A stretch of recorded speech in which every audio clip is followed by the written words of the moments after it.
Bonsoir Patricia. Cette COP27, c'est the place to be. Vous y êtes allé, j'imagine, plein d'espoir, car vous allez toujours de l'avant et ne baissez jamais les bras.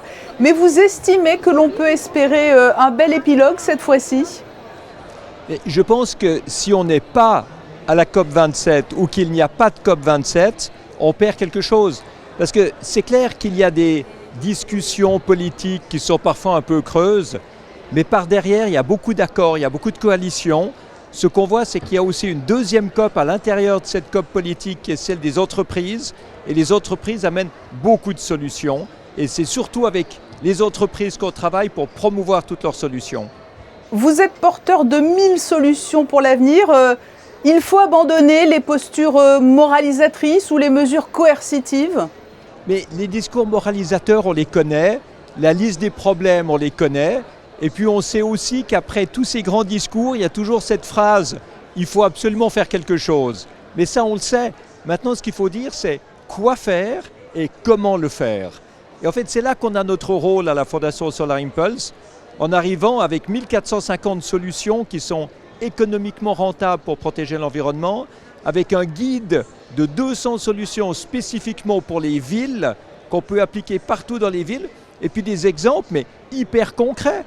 Des exemples de matériaux qui sont fabriqués de manière à économiser 90% des émissions de CO2, des types de bois préfabriqués de manière à pouvoir également remplacer les matériaux les plus polluants, des isolants de maison avec des matériaux biologiques, des plantes invasives qui sont transformées en isolation. Et tout ça, ça permet quoi ? Ça permet d'avoir des bâtiments qui consomment moins d'énergie pour refroidir, pour réchauffer. Tout ça, c'est des contributions énormes. Voilà exactement, ce sont donc des propositions très concrètes, mais ce combat en faveur de l'environnement, il a besoin que l'on embarque en quelque sorte tout le monde dans un même élan, mais comment concilier les intérêts de tous, le public, les politiques, les entreprises ? Ce qui permet de concilier les intérêts de tout le monde, c'est l'efficience. L'efficience, ça veut dire quoi? L'efficience, ça veut dire qu'on peut obtenir un résultat meilleur en consommant moins d'énergie, moins de ressources, moins de déchets, etc. Donc finalement, c'est moins cher. Et tous ces processus d'efficience sont des processus dans lesquels les investisseurs y gagnent, les producteurs y gagnent, les consommateurs y gagnent et la nature y gagne. Et c'est vraiment dans cette direction-là qu'on doit aller parce qu'il faut comprendre que ce qui détruit l'environnement aujourd'hui, c'est que nous avons un développement économique qui est basé sur la quantité de ce qu'on consomme et de ce qu'on produit. Et on doit remplacer ça par un développement économique basé sur la qualité de l'efficience, c'est-à-dire sur la qualité de ce qu'on peut produire pour remplacer ce qui pollue par ce qui protège l'environnement. C'est ce que j'aime appeler la croissance qualitative. Et aujourd'hui, les solutions techniques permettent ça. Mais qui sont aujourd'hui, selon vous, les plus réticents? C'est le public, les politiques, les économistes?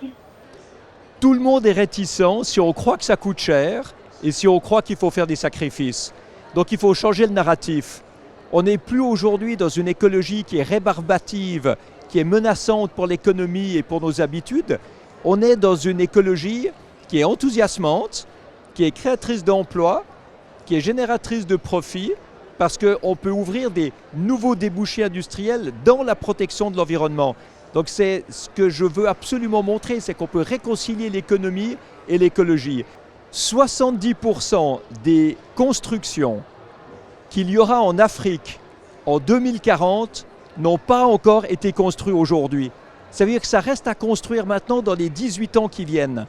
Et ces bâtiments doivent absolument être construits de manière décarbonée.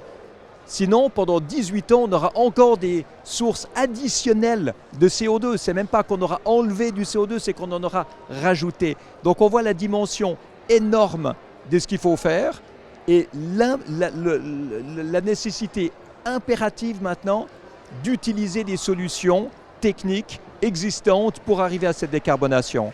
Oui, effectivement, lorsque l'on vous écoute, on a le sentiment que vous avez toutes les réponses.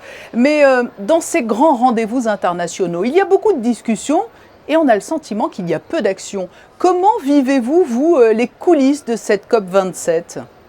Alors, beaucoup de discussions et peu d'actions, ça c'est un petit peu la caractéristique de ces conférences internationales sur le climat. Mais s'il n'y avait pas ces conférences, on en ferait encore moins. Alors, aujourd'hui, il y a une dimension de plus dans cette COP27, c'est sa dimension de COP africaine. C'est un peu le surnom qu'on lui a donné.